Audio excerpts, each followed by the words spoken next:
one of the issues that concern is the focus on attachment and the need for the department to ensure that they're focusing on attachment theory, and that is the sole reason why a child needs to be removed from its parent. The concern is the way attachment theory has necessarily been or has been used. And we want to be able to put forward another perspective that may perhaps be a little bit more helpful. Now, this is not about decrying attachment theory, because attachment theory is a valid theory. It has there is some reasonable research done by psychologists and neuroscientists and others around attachment theory. Attachment theory was developed by John Bowlby in 1953 and followed by Mary Ainsworth later on, who became a colleague of his, who further developed that, and the Stranger model. And what concerns me, I guess, is that John Bowlby, I would imagine, would be turning over in his grave if he knew that attachment theory had become a tool by which child protection services would use in order to remove children. The reality is that attachment theory was designed out of John Bowlby's own experiences about going to a boarding school when he was very, very young, and what that meant in terms of his attachment with his mother. And he wanted to look at attachment as a means by which understandings could be had around the way children felt about their parents, the attachments that they had to their parents, reasons why they, what sort of attachments that they had, and how that impacted the children in terms of their development. He wanted to be able to do that so that he could teach parents how they could behave differently, feel differently towards their children, respond emotionally different to their children, so that the children would have a better sense of self, better sense of relationships, and generally, I guess, just have a better life by understanding those senses of attachment. I don't think he ever thought that it would be used as a mechanism or a tool in order to have children removed. But there's one other aspect that of attachment which I think is also important to understand, and that is postpartum depression. Now, statistics will tell, well, firstly, what is postpartum depression? So that's when a woman gives birth to a child, she feels sad, disconnected, doesn't want to have anything to do with the child, is depressed, is anxious. A whole host of things are happening for that woman at that particular time, usually at the time of birth. And as a result of that, often the department becomes involved, particularly where a woman has had a history with the department. And also we will find that this is quite prevalent in certain women as well, depending on their background, as I'll talk about a little bit later. So so my concern is the involvement of the department at a time where a woman has postpartum, and which we often know as postnatal depression, and they see that as a reason why a child should be removed. Normally also in conjunction with the history that might sit around this woman, whether there was domestic violence, mental health issues, or drug and alcohol abuse. So these are reasons why people step in. But it is also important to understand that postpartum depression occurs in 1 in 7 women. So if we were to use postpartum or postnatal depression as an excuse for taking children, then I guess we'd be removing 1 in 7 kids.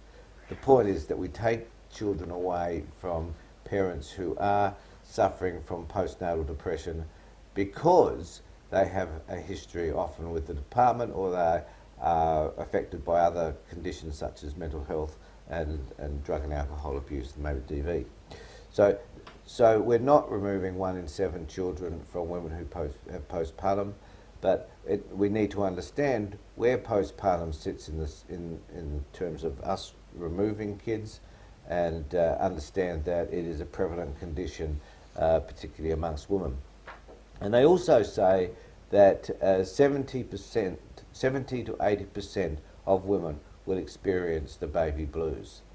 So if we're going so I guess that's a watered down version of postpartum. So this is where women just feel depressed. They may even feel disassociated with the child, and they feel lost, and often, if they're single mums in particular, they'll feel alone. And so this particular position that women may find themselves in could also be determined as postpartum. The reality is that they're just feeling sad and disassociated. And I can't understand what that is like for a woman who gives birth, not being a woman, therefore not having given birth to a child. I can't understand specifically what that experience might be like. But we need to understand that 70 to 80% of women will experience at least some form of baby blues. So social workers need to be aware of those percentages and not dive in and remove children just because the mother is experiencing a sense of sadness around having that child. So also we know that I was going to talk about a little bit earlier, but women with a history of depression or an anxiety disorder or bipolar disorder are 30 to 35% more likely to develop postpartum as well.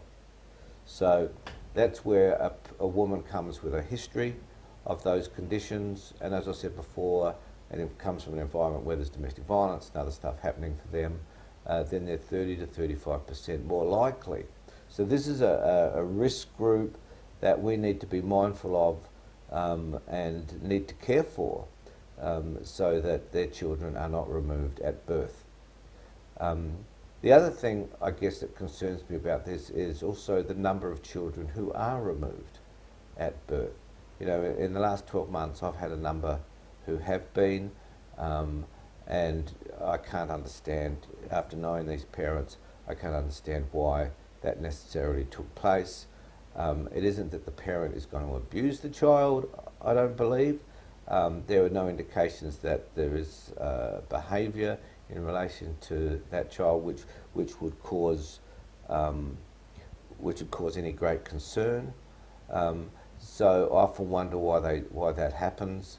I'm also concerned that the department, for some particular reason, thinks that parents will damage the child while the child is in their care while they're in hospital. I'm also concerned, I think, that children get removed from parents before the child has a chance to be able to experience the mother. You've got to remember, this child's been inside this woman for 9 months. The child is delivered. Instinctively, the child needs to be touched, to be held, to be caressed. This is just a genetic part of who this child is at the time of birth. To prevent the child from having that sensation, to touch, to feel, to smell, is, I think, horrific and extremely traumatizing for the child. So why is it that we would not allow a parent to even have that moment, given that the child, regardless of our concerns, given that the child is needing that at the time of birth? That in itself is traumatic, and that in itself is to some extent psychologically damaging to a child, even at that early stage of their life.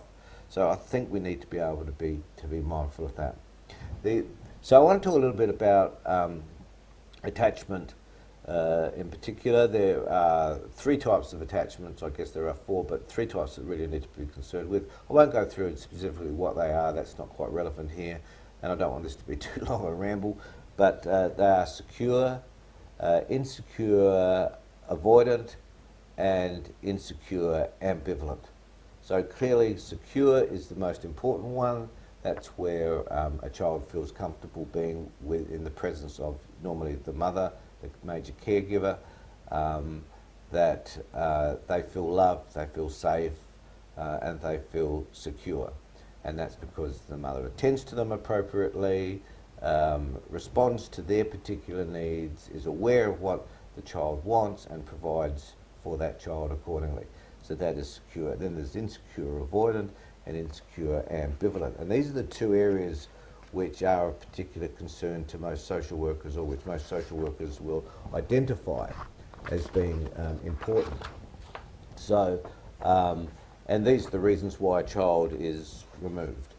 And there's some interesting stuff I've been reading around why it is that we focus on these negative qualities. Why isn't, when you've noticed insecure or avoidance, or ambivalence, I should say, why would you not work with the parent in order to improve that?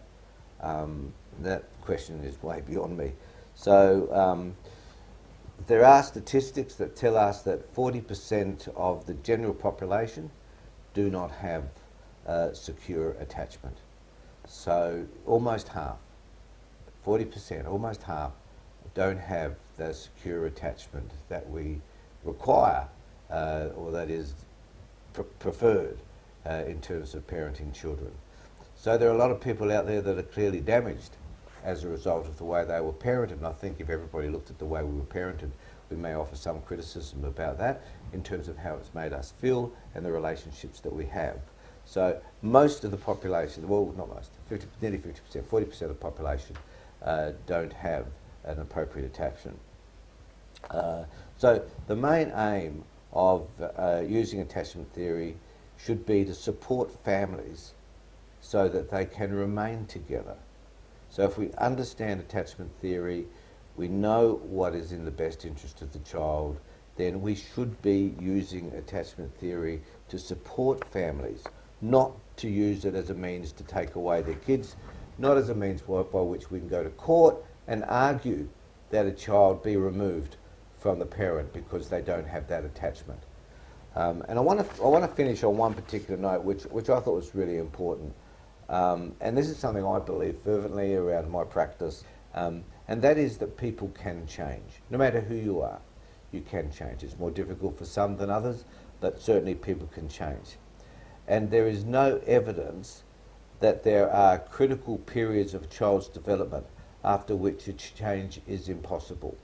And this is really important to understand. So there's no moment where a child can't change. And like if the parent changes, if the child, and therefore the child is changed, it's quite flexible in terms of what a child can be influenced by.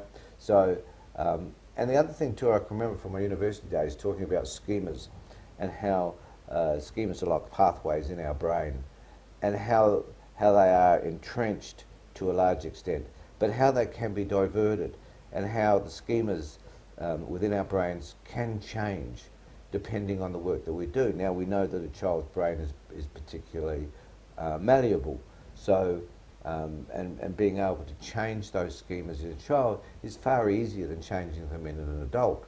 So we have an opportunity to work with parents so that the child's experience, even though it was insecure attachment or avoidance, or they're using avoidance strategies, regardless of what it is, we can change those schemas so that children can have a better relationship with their parent. So rather than removing children at the first instance, why wouldn't we work with the families and around attachment theory, and make sure that whatever seems to be missing from this family can be implemented so that children can have successful and meaningful lives.